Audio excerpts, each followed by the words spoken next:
সাহায্য করি। শিক্ষার্থীরা, আমি রাম স্যার আজকে তোমাদের সামনে হাজির হয়েছি নবম দশম শ্রেণীর সাধারণ গণিতের 13.1 অধ্যায় নিয়ে। অধ্যায়ের নাম সসীম ধারা। 13.1 সসীম ধারা। আমরা ক্লাস 8-এ প্রথম অধ্যায়ে প্যাটার্ন করছি সবাই কম বেশি। এই প্যাটার্নের ঠিক প্যাটার্নটা যেরকম তার কিছুটা আর কি ওই রকম ধরনের অধ্যায়টা। তাহলে আজকে আলোচনা বিষয় নবম দশম শ্রেণীর সাধারণ গণিতের 13.1 সসীম ধারা। আসি আলোচনায়। শিক্ষার্থী, আমি প্রথমে একটা সিম্পল সংখ্যা লিখবো। দেখো, 2 4 6 8 ডট ডট ডট। এখন এটা লিখলাম এই জন্য যে তোমাদের বলতে চাচ্ছি 2 4 6 8। দেখো, এদের পার্থক্যটা কিন্তু একই ধরনের পার্থক্য। এখানে 2, এখানে 2, এখানে 2। যদি কোনো ধারায় পার্থক্যটা একই ধরনের হয় সেটা হচ্ছে সমান্তর ধারা। কি বললাম? সমান্তর ধারা।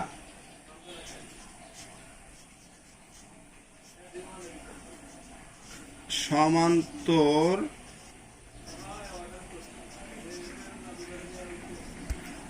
ধারা। আমার আজকের অধ্যায় হচ্ছে সাধারণ গণিতের 13.1। শিক্ষার্থী, আজকের অধ্যায় হচ্ছে সাধারণ গণিতের 13.1। 13.1 অধ্যায়। 13.1 অধ্যায়ের নাম হলো সমান্তর ধারা। আসলে এই ধরনের ভিডিও ক্লাসে আলোচনা বিস্তারিত করলে অনেক টাইম হয়ে যায়। আমি খুব অল্পতে আলোচনা করব যে এই অধ্যায়ে অঙ্ক করতে হলে আমাদের কি কি বিষয় জানতে হবে। এইটুকু আলোচনা করে আমি অঙ্কে চলে যাই, কারণ বিস্তর আলোচনা আছে, বিস্তর, যেটা শেষ করা সম্ভব না। সমান্তর ধারায় কিছু প্রতীক ব্যবহার করায়। স্মল এ, এটাকে বলা হয় প্রথম পদ। সবাই লিখি, স্মল এ প্রথম পদ। Small D, D distance. সাধারণ ডিটাকে বলা হয় সাধারণ অন্তর। এন, স্মল এন, এটাকে বলা হয় পদ সংখ্যা। পি, পিটাকে বলা হয় শেষ পদ। এস, এস, এস হলো সমষ্টি। আরেকটা আছে এস এন, এটা হচ্ছে এন সংখ্যক পদের সমষ্টি। এন সংখ্যক পদের সমষ্টি। শিক্ষার্থী, খেয়াল করি, সমান্তর ধারায় কিছু প্রতীক ব্যবহার করতে হয়। স্মল এ প্রথম পদ, ডি সাধারণ অন্তর, এন পদ সংখ্যা, পি শেষ পদ, এস সমষ্টি, এস এন এন সংখ্যক পদের সমষ্টি। এই কয়টা জানলে হচ্ছে। এখন আরেকটু আসি উপরের দিকে, খেয়াল করো সবাই। 2 4 6 8, এটাকে সমান্তর ধারা কেন বলছি? প্রশ্নে আসতে পারে সমান্তর ধারা কাকে বলে। সমান্তর ধারার সংজ্ঞায় আমরা আসবো যে, সবাই তোমরা একটু লিখে নাও আস্তে আস্তে, আমি বলি। কোনো ধারার যে কোনো পদ ও তার পূর্বের পদের পার্থক্য বা বিয়োগফল বা অন্তর যদি সর্বদা সমান হয় তাকে সমান্তর ধারা বলে। আবার বলি, কোনো ধারার যে কোনো পদ ও তার পূর্ববর্তী পদের পার্থক্য বা অন্তর যদি সর্বদা সমান হয় তাকে সমান্তর ধারা বলে। কেমন? 4 বিয়োগ 2 2, 6 বিয়োগ 4 2, 8 বিয়োগ 6 2, একই রেজাল্ট আসছে। এরকম বিয়োগফল বা অন্তর সমান হলে সমান্তর ধারা। লাস্ট আরেকবার বলি, সবাই খেয়াল করো, কোনো ধারার যে কোনো পদ ও তার পূর্বের পদের বিয়োগফল বা অন্তর যদি সর্বদা সমান হয় তাকে সমান্তর ধারা বলে। আচ্ছা, সমান্তর ধারায় কিছু প্রতীক আমাদের জানতে হবে, এইগুলো সবাই সুন্দর করে প্রত্যেকটা ক্লিয়ার রাখবা। এখন আমি সূত্রে আসি। আমরা এখন লিখব প্রয়োজনীয় সূত্রাবলী। লেখো সবাই, খাতায় লেখো, প্রয়োজনীয়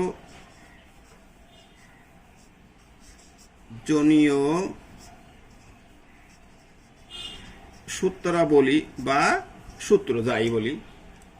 আমাদের এই অধ্যায়ের প্রয়োজনীয় সূত্রগুলো আমাদেরকে জানতে হবে যে কোন কোন সূত্র আছে, কারণ গণিত মানেই সূত্র। গণিতে সূত্রের কোনো বিকল্প নাই, সূত্র ছাড়া গণিত কখনোই সম্ভব না। সূত্রে আসি। সূত্র নাম্বার 1, n তম পদ, n তম পদ ইকুয়াল a প্লাস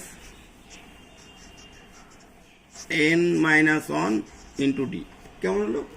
কোশ্চেনে আসবে কোনো সমান্তর ধারার 10তম পদ 20তম পদ বের করো।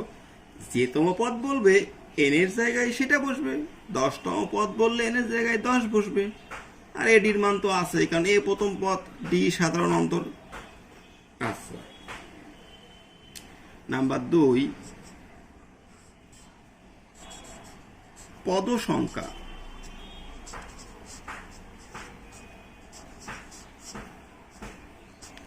পদ সংখ্যা n equal p minus a by D plus one. একটু খেয়াল করি, পদ সংখ্যাকে n বলা হয়, তাহলে পদ সংখ্যা সমান p minus a by D plus one. p হলো শেষ পদ, a প্রথম পদ, ডি সাধারণ অন্তর। নেক্সট, নাম্বার 3, সমষ্টি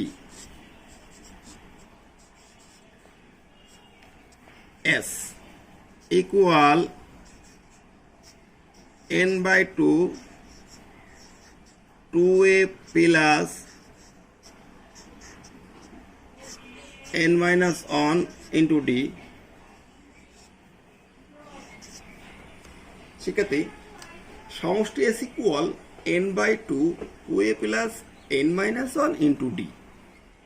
আরও একটা সমষ্টির সূত্র আছে, n/2 into a plus p।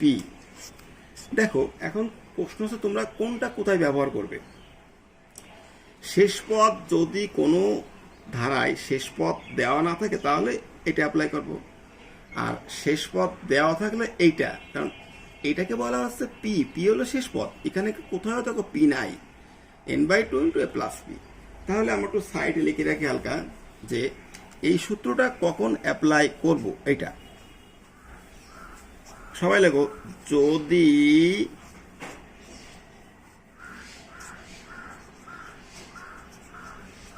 শেষ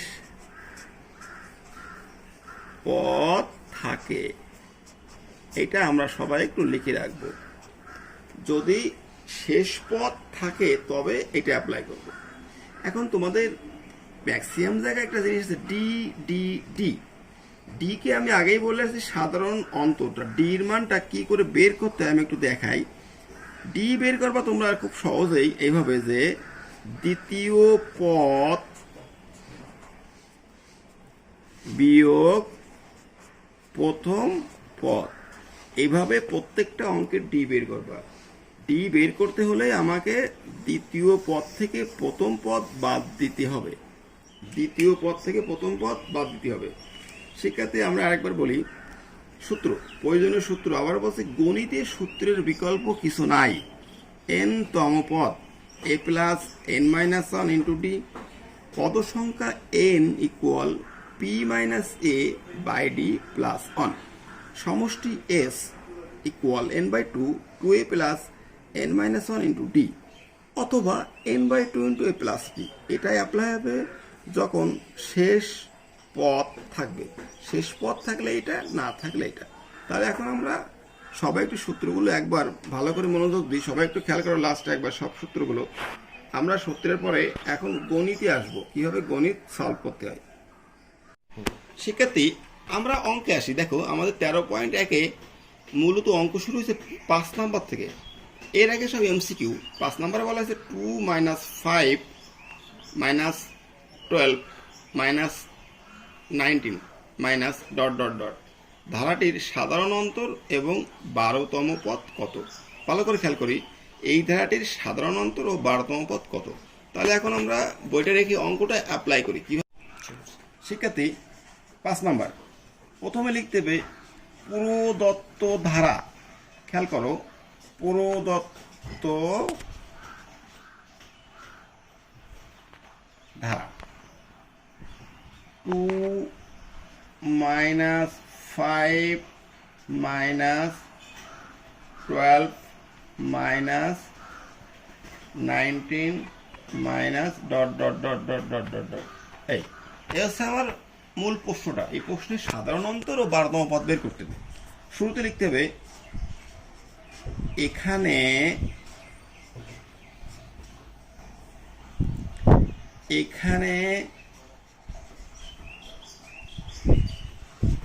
সমান্তর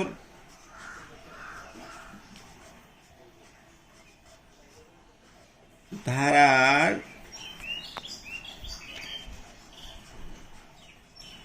প্রথম পদ এ ইকুয়াল টু, এরপরে সমান্তর ধারার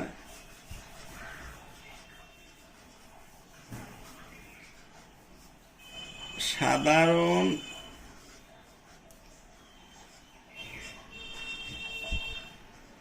অন্তর ডি ইকুয়াল।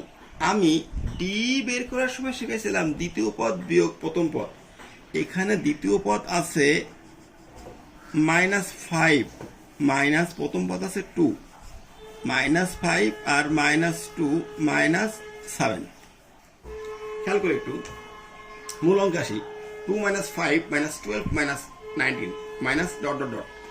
প্রশ্ন বলা আছে এই ধারার সাধারণ অন্তর ও 12তম পদ কত। তাহলে আমরা লিখবো এখানে সমান্তর ধারার প্রথম পদ এ ইকুয়াল টু। কিভাবে? দেখো মূল অঙ্কে আমার প্রথম পদ 2 আছে, এই জন্য আমি লিখছি এ ইকুয়াল টু। সমান্তর ধারার সাধারণ অন্তর ডি, আমি শিখাইছি ডি ইকুয়াল, সাধারণ অন্তর বের করার নিয়ম দ্বিতীয় পদ বিয়োগ প্রথম পদ। দ্বিতীয় পদ হচ্ছে -5, প্রথম পদ 2, দ্বিতীয় পদ বিয়োগ প্রথম পদ ইকুয়াল -5 আর -2 -7। এটা অ্যান্সার হয়ে গেল। এরপরে বলছে 12তম পদ। শিক্ষার্থী, যে কোনো পদ যদি প্রশ্নে বলা হয়, যে কোনো পদই বলুক, তাহলে আমরা লিখবো n-তম পদ। সবাই লিখো, জানি n-তম পদ সূত্র সবাই জানি a plus n minus 1 into D. এটা হচ্ছে আমার n-তম পদের সূত্র। আমার কোশ্চেনে বলা হয়েছে 12তম পদ কত। তাহলে কি 12তম পদ ইকুয়াল, শিক্ষার্থী খেয়াল করি, এ এর মান তো আমরা আগেই পেয়েছি 2, এই লিখলাম, প্লাস n 12তম পদ, n এর জায়গায় 12, এই 12 মাইনাস 1 ইন্টু ডি, ডির মান আমরা আগে পেয়েছি কত, -7। এটাকে আমি ব্র্যাকেট দিয়ে রাখতে পারি সুবিধার্থে। 2 প্লাস 12 মাইনাস 1 11 ইন্টু -7। খেয়াল করো, 2 7 11 77, মাইনাসে প্লাসে মাইনাস। তাহলে এটা যোগ বিয়োগ তো সবাই পারি। 2 বিয়োগ 77 ক্যালকুলেটর চাপলেই 7 - 75। এটাই আমার অ্যান্সার। শিক্ষার্থী, অঙ্কটা একটু রিভিউ করি আমরা। n-তম পদ a plus n minus 1 into d, 12তম পদ a এর মান আমরা আগেই বের করে রাখছি 2, এর মান 2 প্লাস n এন কত, এন তম পদ 12তম পদ, এন এর জায়গায় এই 12 বসবে, 12 বসছে, -1 ইন্টু ডি, ডির মানে আমরা আগেই পেয়েছি 7, -7 2 বসলো, 12 -1 11 ইন্টু -7, 11 গুণ 7 77, মাইনাসে প্লাসে মাইনাস, এটা ক্যালকুলেটর চাপলেই -75। এটাই হচ্ছে আমার 5 নম্বর। শিক্ষার্থী, আমরা এখন হচ্ছে 6 নম্বর অঙ্কে। দেখো 8 plus 11 plus 14 plus 17 plus dot dot dot ধারাটির কোন পদ 392। এটা বিষয় খেয়াল করো, আমি কিন্তু প্রায় বলার সময় ইংলিশ বাংলা একটু মিলাই বলি, এটা তোমরা ভুল ধরো না, এরকম বলে ফেলি মাঝে মধ্যে 8 প্লাস 11 প্লাস 14 প্লাস 17, এটা হলে কিছু এটা ধরার কিছু নাই। ধারাটির কোন পদ 392, এটা আমাকে সলভ করতে হবে। অঙ্কটা একটু উঠাই আমরা এখন সবাই। শিক্ষার্থী, 6 নম্বর লিখব প্রদত্ত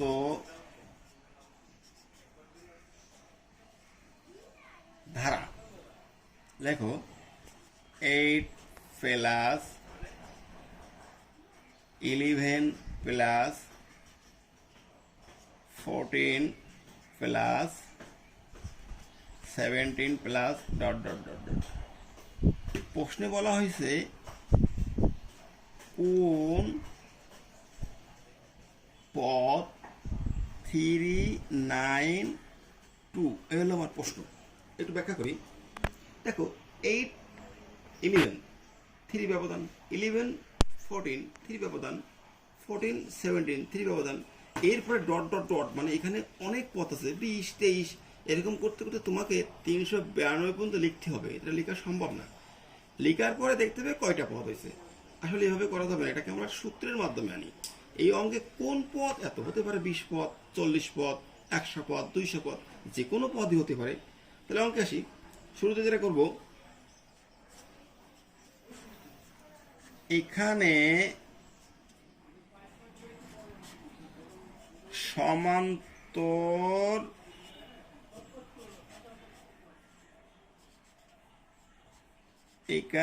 সমান্তর ধারার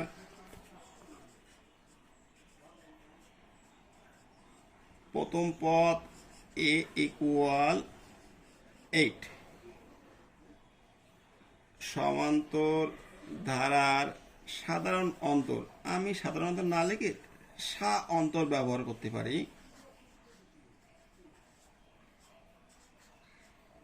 সাধারণ অন্তর ডি আমি শিখাইছি আগেই, দ্বিতীয় পদ মাইনাস প্রথম পদ ইকুয়াল 3। আচ্ছা, এখন প্রশ্নে বলা হয়েছে দেখো কোন পদ 392, কোন পদ, ধরি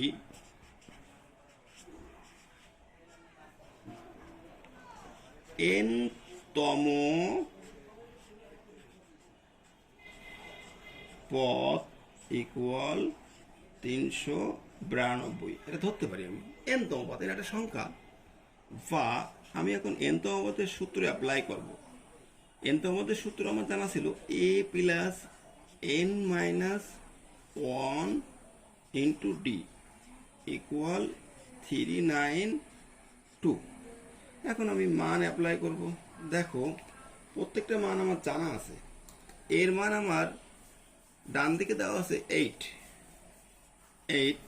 প্লাস n মাইনাস 1 ইন্টু ডির মানও আমি পেয়েছি 3 ইকুয়াল 392।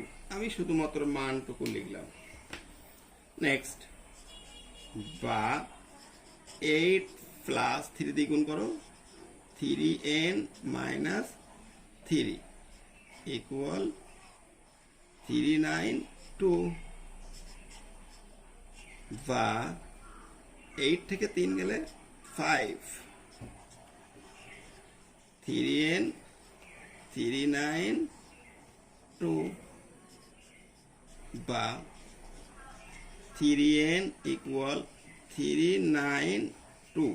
5 এর একটা প্লাস, এই পাশে কি হবে মাইনাস। বা 3n ইকুয়াল 392 থেকে 5 বিয়োগ করলে হবে 3, 8, 7। এটা তোমার একটু ক্যালকুলেটরে চেক করে নিও। এখন যেটা হবে 3n ইকুয়াল এত, তাহলে n এর সাথে 3 গুণ আছে, গুণ হলে ভাগ হয়ে যাবে। আমি এর পরে এখানে চলে যাই, একটু এইটুকুর ভিতরে করে ফেলি।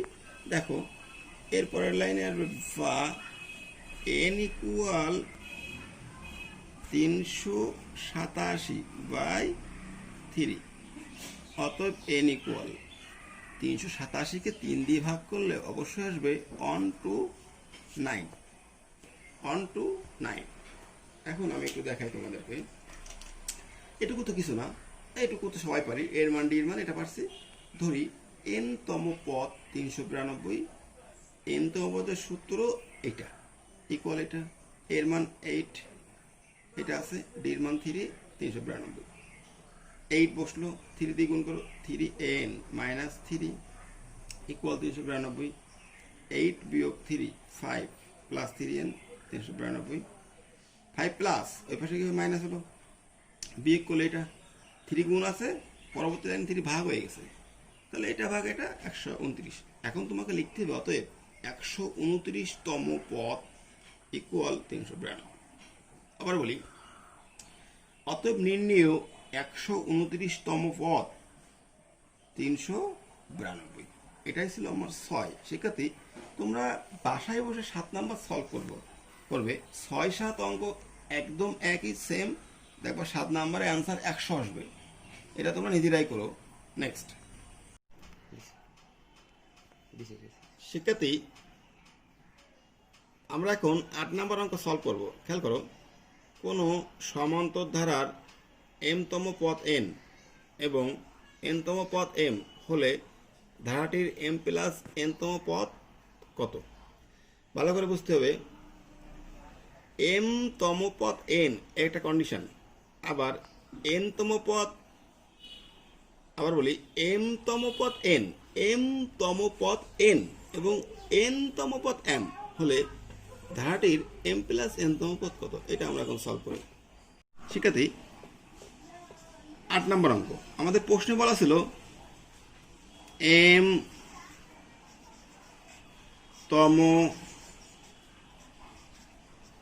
পদ n, এটা প্রশ্নে বলা আছে। একটু তোমরা খেয়াল করলে বুঝবে যে আমরা সূত্রে একটা বিষয় শিখছি। আমি একটু সাইটে লিখি, তাহলে তোমাদের পূর্বেরগুলো মনে পড়বে। সূত্রে শিখছি n-তম পদ, এই n-তম পদের সূত্র শিখছি a plus n-1 into D. এটা খেয়াল করি, সূত্রে জানা আছে আমাদের n-তম পদ a plus n-1 into D. এখন এখানে n এর জায়গায় যা করিম, রহিম, জব্বার, জয়া, মায়া, ছায়া, যে নামই বলুক না কেন, n-তম পদের জায়গায় সেই নামটাই বসবে। তাহলে এখানে আমার আছে প্রশ্নে m-তম পদ, তাহলে আমি এখন লিখতে পারি m-তম পদের সূত্র a plus m-1 into d equal n। তাহলে দেখো আমরা একটু গুণ করি এখন। এটা a প্লাস ডি দিয়ে গুণ করি,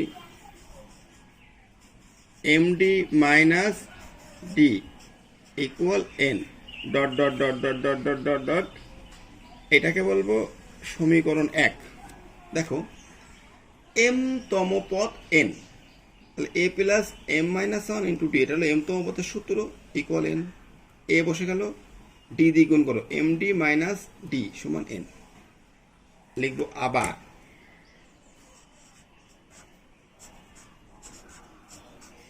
আবার প্রশ্নে বলা ছিল n-তম পদ m, লিখি আমি n-তম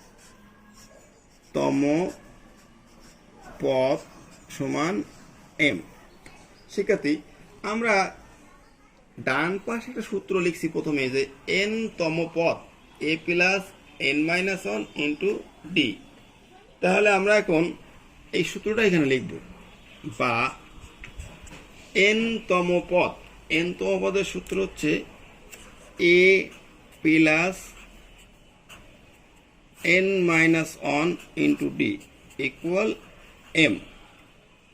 খেয়াল করো, আমি এখন একটা গুণ করব, a plus n d minus d equal m dot dot dot dot dot সমীকরণ নাম্বার 2। দেখো, আমরা যদি এই দুইটা সমীকরণ বুঝি তাহলে অঙ্কটা আমাদের খুব ইজি হয়ে যাবে। প্রথমে খেয়াল করি, প্রশ্ন আছে এম তম পদ এন, আমি এম তম পদের সূত্র লিখছি ইকুয়াল এন। এরপরে কি করছি, এটা গুণ করে একটা সমীকরণ তৈরি করছি, সমীকরণ 1। একইভাবে আবার প্রশ্নে বলা আছে এন তম পদ এম, এন তম পদের সূত্র এই অ্যাপ্লাই করছি ইকুয়াল এম, এটা গুণ করে এটা পেলাম। তাহলে এই যে দুইটা সমীকরণ পেলাম, সবাই একটু খেয়াল করে মনোযোগ দিয়ে, দুইটা সমীকরণ হচ্ছে, দেখো এই একটা সমীকরণ আমাদের সামনে ভাসছে, এই একটা সমীকরণ আমাদের সামনে ভাসছে। এখন এই দুইটা সমীকরণের একটা বিষয় মিল আছে, দেখো এ এ ডি ডি একই রকম জিনিস আছে, বিধায় আমরা এই দুইটা সমীকরণ বিয়োগ করব, 1 থেকে 2 বিয়োগ করব। খেয়াল করি, তাহলে আমরা লিখব 1 নং বিয়োগ 2 নং। এই 1 নং বিয়োগ 2 নং আমরা এরকম ব্যবহার করতে পারি, এই এই এই এমপ্লাইজ দ্যাট 1 নং থেকে 2 নং বিয়োগ। যাই হোক, বিয়োগ করি, 1 নং লিখি a plus m d minus d equal n. 2 নম্বর লিখি a plus n d minus d equal m. আমরা সবাই জানি বিয়োগের সময় চিহ্ন চেঞ্জ হয়, প্লাস আছে মাইনাস, প্লাস আছে মাইনাস, মাইনাস আছে প্লাস, প্লাস আছে মাইনাস। এখন বিয়োগ করলে ফলাফলটা কেমন হবে দেখো, সবাই ভালো করে খেয়াল করতে হবে। এ এ কাটছি, ডি ডি কাটছি, কেটে কুটিয়ে কি থাকে, উপরে থাকে এম ডি, নিচে থাকে n d equal n minus m. আমরা কাটাকাটির পর এই লাইনটা পাচ্ছি। এখন বাম পাশে একটা জিনিস কমন আছে, দেখো ডি কমন আছে, এই ডি কমন নিলাম, এম মাইনাস এন।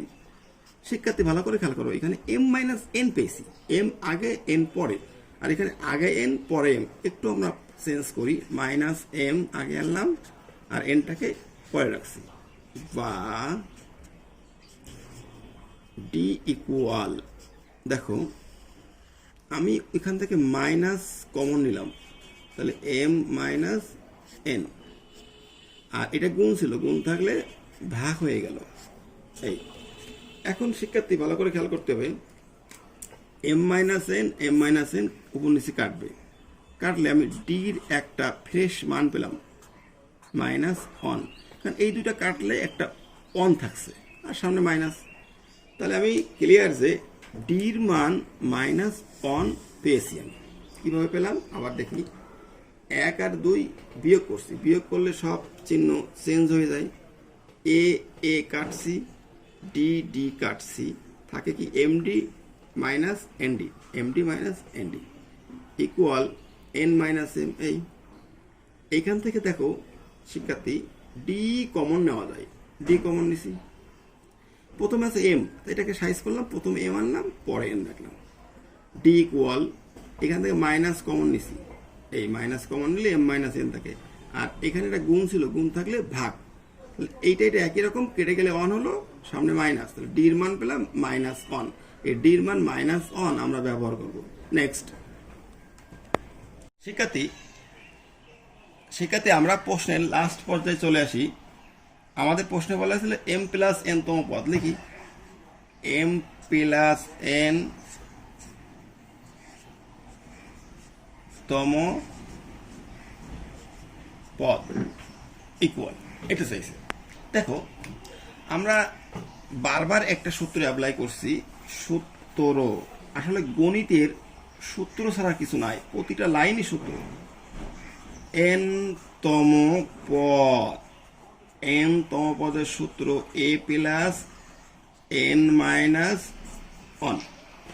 তাহলে সূত্র পেলাম এনতম পদের সূত্র এ প্লাস এন মাইনাস ওয়ান। এখানে সে কিউ বলুক, সাদমান বলুক, করিম বলুক, সেরিয়া বলুক, যাই বলুক, এনতম পদের জায়গায় যাই বলবে এন এর জায়গায় তাই বসবে। তাহলে আমার এখানে বলা আছে এম প্লাস এনতম পদ, তাহলে এন এর জায়গায় এম প্লাস এন বসবে। বসাই a plus m plus n minus one into d. শিক্ষার্থী, আমি শুধুমাত্র এখানে এম প্লাস এনতম পদের সূত্রটা অ্যাপ্লাই করছি। এখন যে কাজটা করতে পারি, ইকুয়াল এখানে লিখি এ প্লাস এ ডি দিয়ে গুণ করবো m d plus n d minus d. দেখো, গুণ করার পরে আমি একটু সাইজ করব, এ প্লাস এম ডি আর লাস্টের মাইনাস ডি এখানে আনবো, প্লাস এন ডি। এই লাইনটা একটু ভালো করে খেয়াল করতে হবে। এই ডি দিয়ে গুণ করছিলাম, গুণ করার পরে আমি লিখছি a plus m d, a plus m d, এই মাইনাস ডিটাকে আমি আগে আনছি। তাহলে কি হলো, a plus m d minus d. আচ্ছা, প্লাস এন ডি পরে লিখছি। এটা কেন করছি তোমরা একটু খেয়াল করলে বুঝবে যে এই জিনিসটুকু করার একটা মিনিং আছে। আমি দেখো, সমীকরণ একে আমি 1 নাম্বার সমীকরণে পেয়েছিলাম a plus m d minus d equal n. দেখো তো সবাই খুঁজে পাবে, 1 নম্বর সমীকরণে আমি এটা পেয়েছিলাম যে a plus m d minus d সমান এন। তাহলে আমি এখন যে কাজটা করতে পারি, এই মানটা আমার এখানে কোথায় আছে দেখো, a plus m d minus d. তাহলে এই a plus m d minus d এর মান আমি এখন ব্যবহার করব এন, এই n equal n plus n d. শিক্ষার্থী ভালো করে খেয়াল করো, এন প্লাস এন ইন্টু এই ডির একটা মান পেয়েছি আমি আগেই মাইনাস অন, এই মাইনাস অন। তাহলে N minus plus minus N, N N কাটলে ফলাফল 0। এটাই ছিল আমার 8 নম্বর অঙ্কের অ্যান্সার। কেমন লাগলো ক্লাসটা? এটা ছিল 13.1 পার্ট অন। তোমরা একটু এইগুলো সূত্রটা ভালো করে বাসায় কয়েকবার লিখবা, অঙ্কগুলো সলভ করবা, এবং পরবর্তী ক্লাসে আমি নেক্সট অঙ্ক নিয়ে হাজির হব। সবাই ভালো থেকো, সবাইকে ধন্যবাদ।